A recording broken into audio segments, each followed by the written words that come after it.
Fala pessoal, tudo certo? Vamos lá então, na sequência na nossa aula de operadores. Hoje a gente vai discutir então operadores lógicos, tá? Pessoal, deixei na aula anterior o Google Colab, eu também vou falar Jupyter Notebook, que é o outro que a gente vai usar mais pra frente, tá? Mas o Google Colab da aula anterior eu deixei disponível para vocês. Quem quiser carregar para dar sequência, né? Vou deixar esse aqui também disponível no final da aula. É só vir em arquivo, tá? E aí você pode vir em abrir notebook, e aí você pode abrir, ó, recente, do seu Google Drive, do seu GitHub, ou fazer um upload. Então é só jogar ele aqui, e aí você vai ter o arquivo para poder seguir a aula. Inclusive, quem quiser seguir já com esse arquivo, vai estar no final da aula já, esse arquivo, tá? Separei por dois assuntos aqui, o operadores aritméticos e lógicos. Já deixei aqui uma anotaçãozinha também. O Google Colab é bem legal por causa disso. Você consegue deixar anotação do que esse bloco de código, do que essas células vão fazer, tá? Então, aqui eu deixei mostrando para vocês o seguinte: o operador lógico é um operador que ele sempre vai retornar apenas duas saídas, ou uma ou outra, ou true ou false, ou verdadeiro ou falso, tá? Esse tipo de operador é um operador que vai trabalhar com tipos de dados que chama Boolean, operadores booleanos, tá? Pessoal, a gente vai ver depois com calma o que é um int, o que é um float, o que é um boolean, tá? O Python tem várias estruturas de dados que a gente vai conhecendo aos poucos. Eu vou dando algumas pitadas de alguns até a gente conseguir se aprofundar um pouquinho em cada um deles, tá bom? Então, esse operador sempre vai ser true ou false. Ele vai analisar uma sentença e vai ver se é verdadeiro ou se é falso. A gente vai trabalhar muito com ele quando for falar de estruturas condicionais, tá bom? Então, a gente tem aqui o maior, maior igual, menor, menor igual, igualdade e o diferente. Vou abrir as células aqui, ó. O maior igual é esse operador, né? Como se fosse a setinha para a direita aqui, né? Então, aqui, pessoal, ele vai analisar se o que está na esquerda é maior ou igual, maior do que está na direita. Então, por exemplo, se eu colocar 8 é maior do que 4 e rodar essa célula, o que vocês acham que vai acontecer? Verdadeiro. Porque 8 realmente é maior do que 4, né? Se eu acrescentar uma nova célula de código aqui abaixo, aqui, mais acima dela, aqui, né, dentro desse tópico. Se eu fizer 10 é menor do que 5, é falso, né? Então, essa é a estrutura. É bem tranquilo. Ele analisa se o que está na esquerda é maior do que está na direita. Se essa sentença for verdadeira, então ele responde como true, como verdade. Se for falso, ele responde como falso. O maior igual segue a mesma lógica. Só tem o detalhe que é maior igual, né? Então, ou seja, se eu fizer aqui 10, o mesmo exemplo lá de cima lá, 8 é maior do que 4? É verdadeiro, né?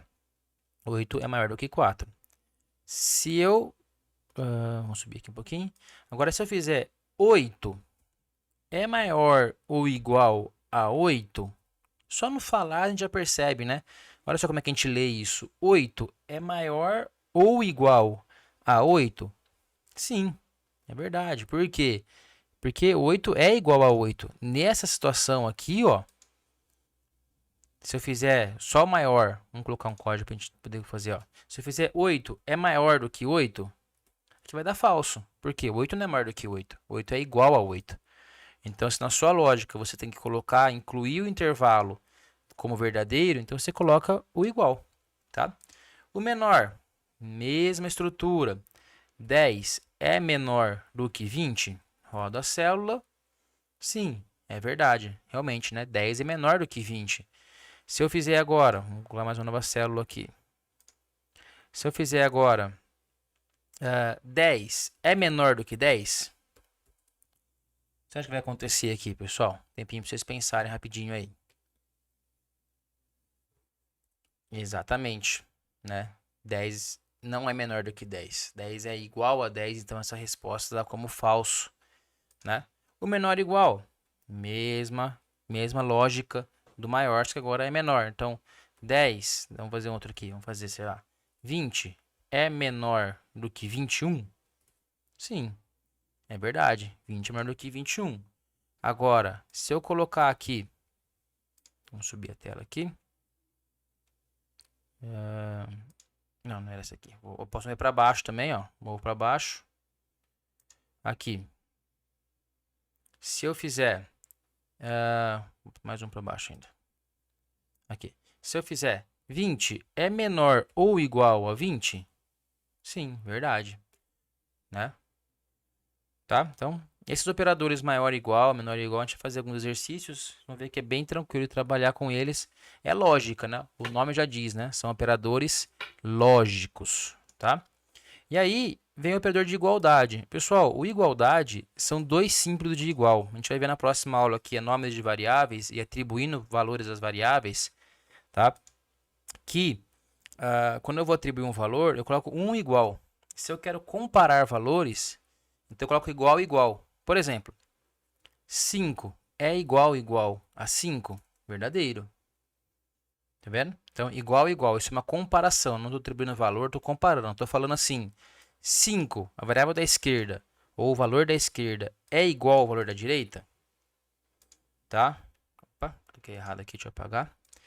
Vou colocar mais um código aqui. Então, 5 é igual a 6? Isso aqui vai dar falso. Falso, tá vendo? Tá? Então, esses são nossos operadores. E o último é o diferente. Pessoal, o diferente ele avalia se o que dá na esquerda é diferente do que está na direita. Então, por exemplo, 5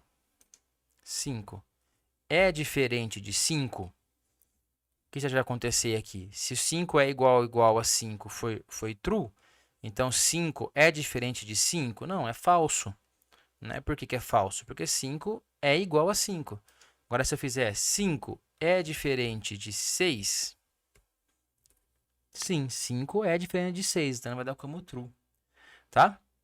Então, esses são nossos operadores lógicos. Pessoal, é bem o começo ainda. Acompanha na próxima aula que a gente vai falar de variáveis. E aí vamos fazer uma sequência de exercícios para fixar bem esses conteúdos, tá bom? Vejo vocês lá. Valeu!